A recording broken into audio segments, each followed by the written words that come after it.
You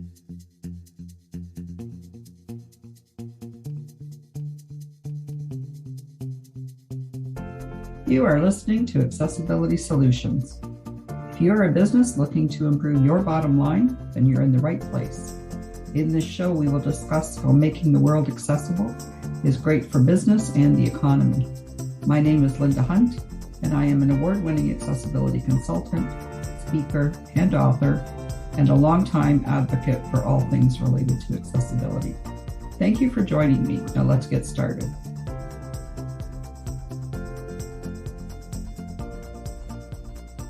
Hi again, and thanks for joining me. I am pleased to join you today and discuss the fact that you are speaking with Councillor-elect Linda Hunt. So this is wrapping up our candidate chat, which was part of the election that I was running in Ward 4 for the City of Brantford. And on October 24th, I was elected as a councillor for Ward 4. I will be the first person with a physical disability to serve on Brantford City Council. And it's been a very interesting time since the election. It's just been a week now. So first of all, I want to thank immensely my campaign team, who I certainly would never have been elected without all of their help. This is more than a one-person job for anybody that's even able-bodied, far less someone like me that uses a power wheelchair. So we've had previous discussions about the difficulty campaigning door to door, which is I want to say a prerequisite when you're running for any kind of election, because in order to engage constituents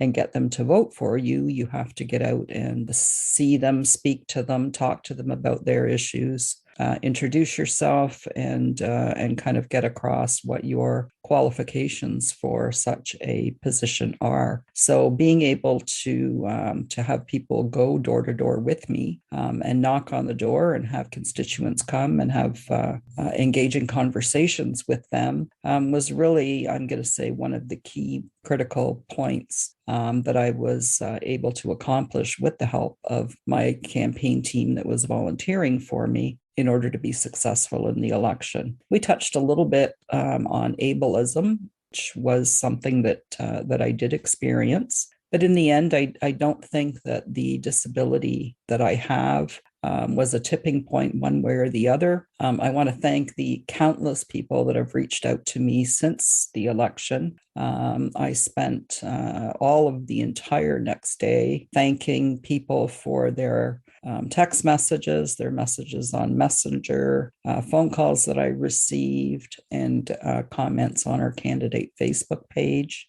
Following that, I was pleased to be able to meet on the Wednesday, less than 48 hours after the election, with my ward mate, and we were able to spend about 2.5 hours kind of discussing things in Ward 4, and I will say that my ward mate Richard Carpenter has been sitting in that position for 28 years. So I really look forward to him being a mentor for me in the position based on his experience as a city councillor. And then really shout out to the staff at Brantford City Hall that we're really quick to reach out and start getting meeting schedules to me and setting up meetings with different departments at City Hall. And I was able to spend half a day there yesterday meeting with departments. I had a meeting with the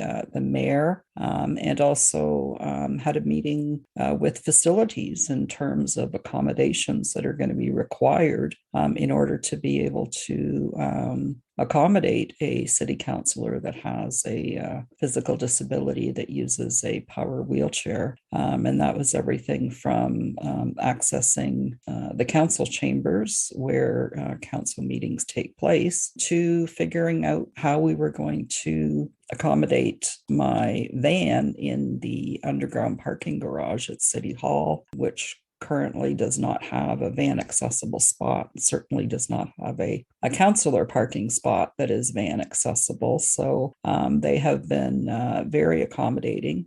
I can say, we're just a week in, and it's been quite a whirlwind, but I really feel that it's going to be a very supportive opportunity. But most of all, I want to thank the constituents in Ward 4 for placing their trust in me. I am a firm believer in community engagement, in open two-way dialogue with constituents and councillors. And I think that constituents want to be involved in the decisions that are being made on their behalf at City Hall. And so while my platform was not to promise that I personally would do any one particular thing, but my platform was really to be your voice at City Hall, and I really want to reinforce that message again now that I'm elected to the constituents in Ward 4, that I promise to be your voice at City Hall. So this wraps up the segment that we're running on the Accessibility Solutions podcast called the Candidate Chat. I have some thoughts about running a councillor podcast, which would be a way to engage constituents probably on a bi-weekly basis.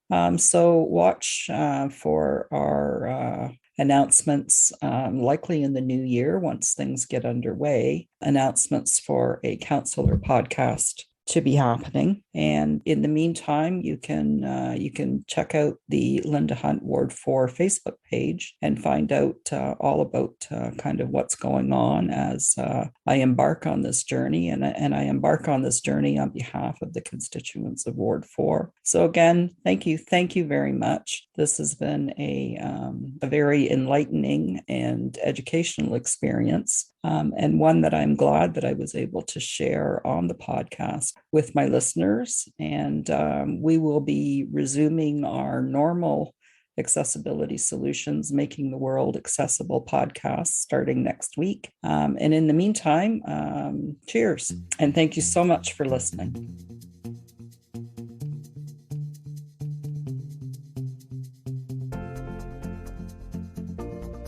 Thank you for listening to Accessibility Solutions. For a free 15-minute consultation to discuss how accessibility can improve your business bottom line, please visit solutions4accessibility.com. I love hearing from my listeners, so please feel free to email me at linda@solutions4accessibility.com or connect with Accessibility Solutions on LinkedIn, Facebook, or subscribe to the Accessibility Solutions YouTube channel.